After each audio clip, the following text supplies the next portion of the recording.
I had a feeling deep down that things would turn out this way after breaking off the engagement. Right after we got engaged, Ryan became suddenly distant. He showered Jake with unusual kindness while ignoring my opinions, pushing for this wedding. I tried to stay positive and keep my spirits up, but I never expected him to announce the end of our engagement. Even though I saw it coming, facing it as a reality was a big shock. I really wanted to lash out at Ryan immediately, but I held back. It wasn't the right time. Understood. I replied with a cold, calm voice. I hung up the phone right after that. It was Ryan who had mentioned breaking off the engagement. I knew what had to be done. There were a heap of issues to address right in front of me, but I decided to make Ryan pay for neglecting me and Jake's feelings. My name is Sarah. I'm 42 and a deputy director at a certain company. I have a 6-year-old son named Jake. I had divorced my ex-husband, so I was a single mom. The reason for our divorce wasn't infidelity or anything like that. It was due to differences in personality and values. Even though I was busy with work, I always cherished my time with Jake. But it seemed my ex-husband didn't feel the same. Probably, he couldn't stand the fact that I earned more than he did. Our disagreements became constant, and considering the impact on Jake, I chose to divorce. I've never regretted that decision. A few years passed, and Ryan, my later fiance, came into my company as a business partner. Ryan was a regular employee but mentioned that he'd be promoted to section chief within a few years. Ryan, more than 10 years my junior, was 28 at the time. At first, I didn't see him romantically, but as he actively pursued me, I began to take notice. He said he was attracted to my mature and responsible nature. Seeing him getting along with Jake during our days off felt wonderful, and after dating for 2 years, we got engaged when I was 42 and he was 30. After some time being engaged, Ryan said, "Let's actually tie the knot on the day of the wedding ceremony. I think it feels more special that way." I could understand where Ryan was coming from, but I wasn't too excited. Because I had already had a wedding ceremony with my ex-husband. Even though I invited friends to that wedding, the fact that we ended up getting divorced still weighed on me. I wanted to have the wedding ceremony as Ryan wished, but I felt hesitant. I honestly told him about my feelings, but Ryan brushed it off, saying, "No one cares about that." When he said that, I felt I had no choice but to agree. However, I stated I wouldn't invite any guests. I don't have many friends, and after already receiving wedding gifts once, I felt awkward asking for them again. So, I told him I'd only invite my parents. Ryan became unhappy with this. He said it would look unbalanced with his side having more guests. "It'll seem like I'm showing off. Please invite someone." Feeling pressured, I reluctantly reached out to some friends. Luckily, they happily agreed to attend, but they declined to give wedding gifts. The customary gift for a friend's wedding is $300. Given the current economic situation, it's not a small amount. When I told Ryan, he clicked his tongue in annoyance. He was likely concerned about the increased cost since we wouldn't be receiving gifts. I got a glimpse of Ryan's unpleasant side, which made me feel uneasy. However, I had a well-thought-out financial plan. Since my divorce from my ex-husband, I had saved money, including some from even before that time. It wasn't a huge amount, but it was sufficient to cover the wedding gifts for a few friends. When I told this to Ryan, he clicked his tongue in annoyance again. "It'd be better if we didn't invite them at all," he exclaimed. Just then, Jake came out of the bathroom. Instantly, Ryan's attitude shifted, and he began interacting with Jake as if he were the perfect father. Without being asked, he offered to help Jake with his homework. Jake didn't seem to mind, so I let it be. Recently, Ryan had been colder towards me, but he remained kind to Jake. That was the only comfort I had during our engagement. Still, I couldn't shake off this feeling of unease. Before we got engaged, Ryan was kind no matter the circumstances. But as soon as we became engaged, it was as if he changed into a completely different person. This filled my heart with a sense of unease. After several discussions, we decided to go ahead with the wedding. Ryan took charge of most of the preparations, so I didn't have much to do. Months passed, and we were just a month away from the wedding. Throughout this time, I continued to feel that something was off. Ryan was genuinely a great father when he was with Jake. However, when it was just the two of us, he showed a colder side, and our arguments increased day by day. We were still only engaged, but it felt like we were living as a couple just going through the motions. To be honest, I wasn't comfortable. Jake looked up to Ryan and thought we were already remarried since he didn't understand the details. So, I couldn't bring myself to make the decision to leave Ryan. With my ex-husband, it was easier since Jake had said, "Dad doesn't pay attention to me, so I don't like him." However, with Ryan, he actively spent time with Jake, taking him out almost every weekend. If I put up with it and kept a smile on my face, we would be the perfect family everyone envies. At some point, I realized I had placed these constraints on myself, always holding back. Luckily, due to a busy period at work, I tried not to think about Ryan. As time went on, we were almost at our wedding date. We hadn't officially registered our marriage yet, so there was still time to choose a different path. But I thought it was too soon to decide and prioritized Jake's well-being in my actions. One day, Jake expressed a desire to stay at his grandmother's house. It wasn't an unexpected request. It was summer, and he was on school vacation. It was a yearly tradition for Jake to stay at my family home in the countryside during this season. So, this year, he wanted to visit there again. Usually, I would have taken this time to enjoy some alone time. However, the circumstances were different now. Ryan, who had been cold towards me, would be at home too. I tried to persuade Jake to stay, but Ryan suddenly said, "I have a business trip anyway, and can't take him out, so it's fine." Relieved, I sent Jake off with a smile. At the same time, Ryan left for his supposed business trip, saying he'd be away for a few days. We hadn't had major fights recently, but we bickered frequently. I remembered having small disagreements with my ex-husband too, so maybe this was normal for couples. I had stopped being bothered by Ryan's attitude and our arguments, but now that I was free from them, I felt refreshed. I tried to ask Ryan about his business trip, but he told me not to interfere with his work, and I couldn't get any details. I became worried when I didn't hear from him, so I sent him an email, only to be scolded, saying it was bothersome. At that moment, it felt like a string inside me snapped. Until now, I had endured, thinking that if I made sacrifices, Jake would be happy. But I had reached my breaking point. And that breaking point came abruptly. As things progressed, the day of the wedding ceremony next month arrived. Considering the guests who'd agreed to attend, canceling wasn't really an option. This morning, Ryan said he had some business and would join me later, hurriedly leaving the house. Because of that, Jake and I headed to the venue by ourselves. This being Jake's first wedding ceremony, he seemed truly excited. But as time went on, there was no sign of Ryan. He wouldn't even answer his phone.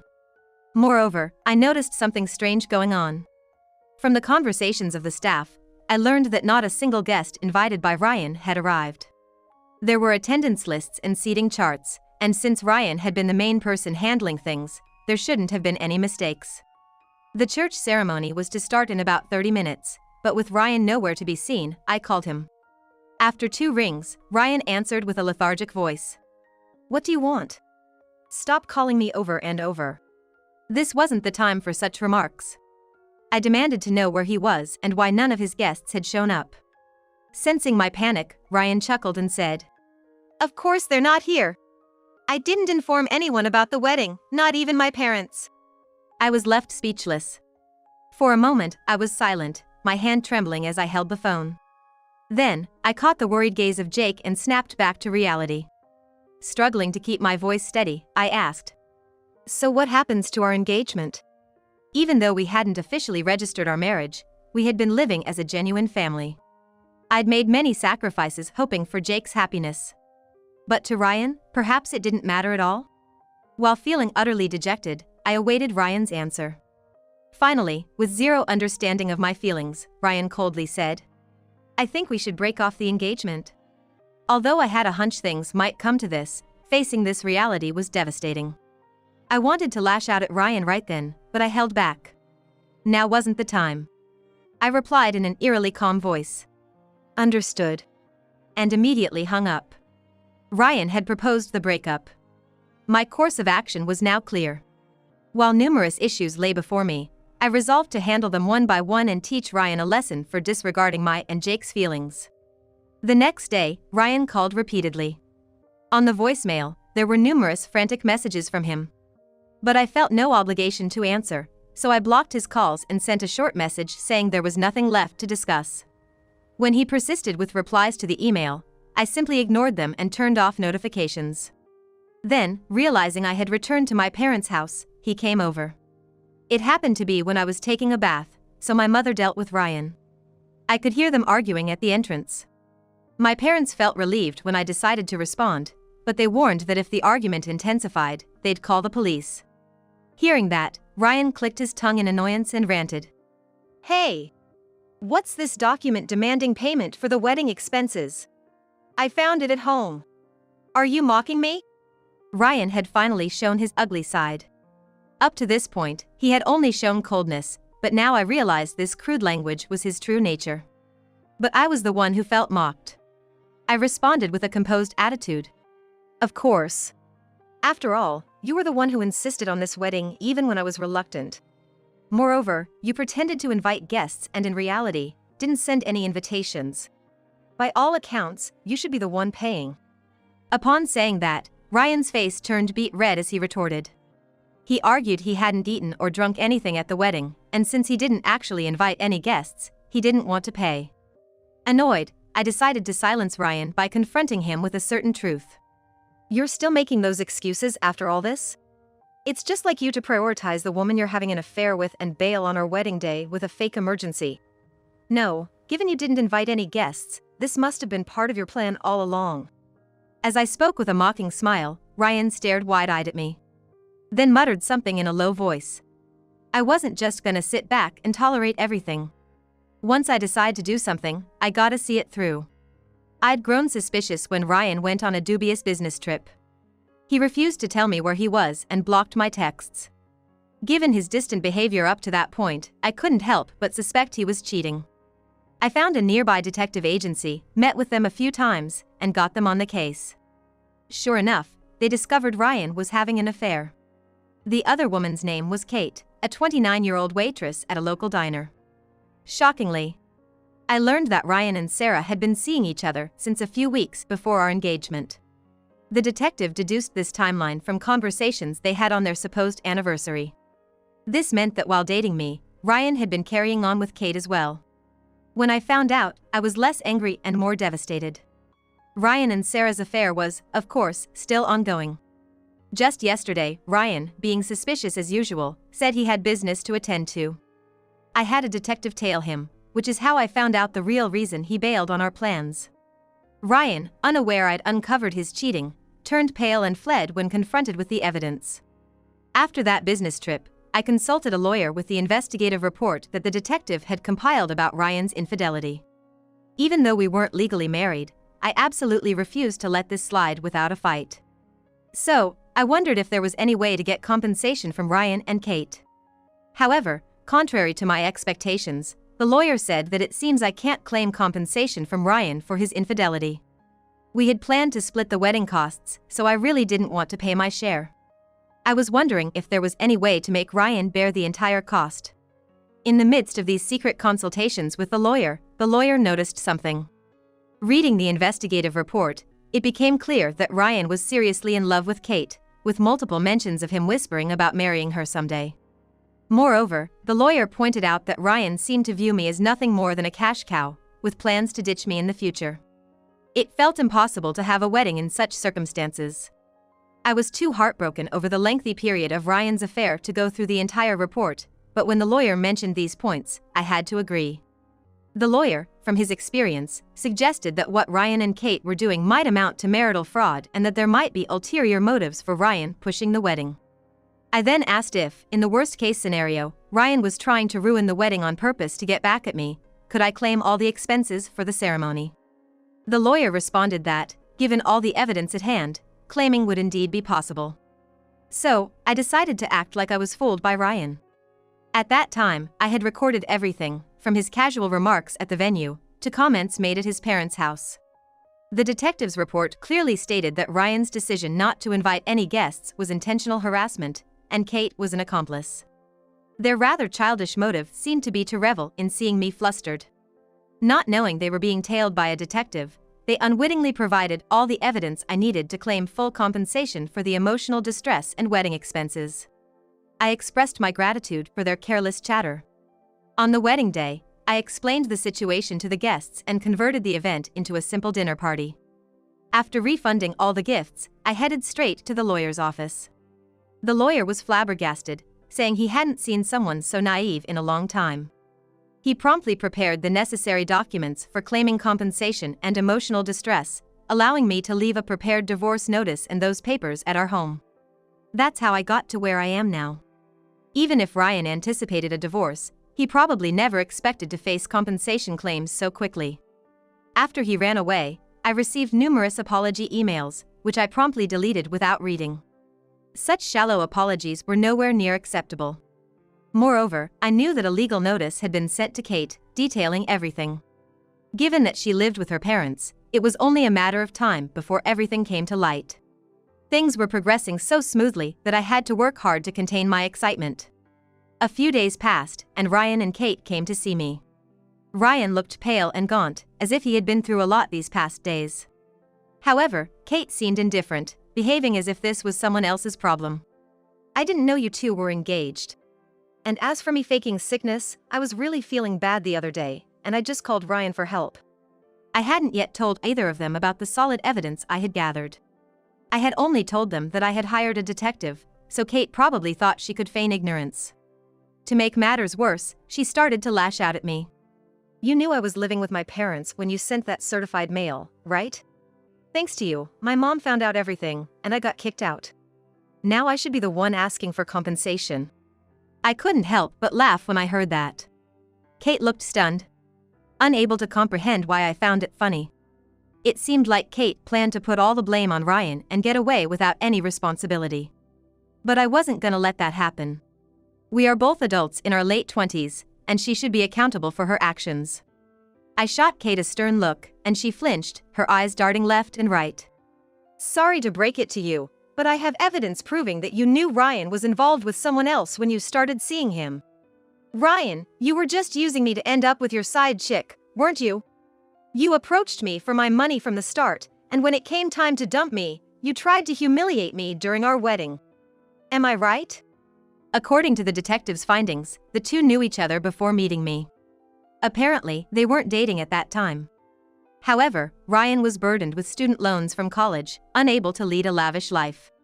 Kate, even though she had a massive debt from her parents and banks, was still living on a part-time job, unable to repay anything.